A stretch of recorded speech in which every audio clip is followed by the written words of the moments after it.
Hi, I'm Lisa Thorpe, mixed media fiber artist, and while I was making my course videos for Backyard Birds Fabric Collage, I realized I should make a little tips and tricks video for you because in my raw edge fabric collage, I use this very fine fuse.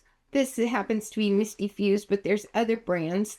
And we all know that when we're fusing things, we should use a Teflon sheet or parchment paper, but sometimes a little bit of this fuse will get on your iron.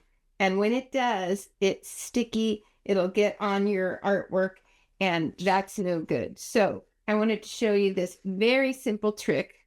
Take a generic dryer sheet, spread it out on your ironing board, and just rub it vigorously. If you can rub it on the edge of the ironing board, that's the best way to get the surface clean.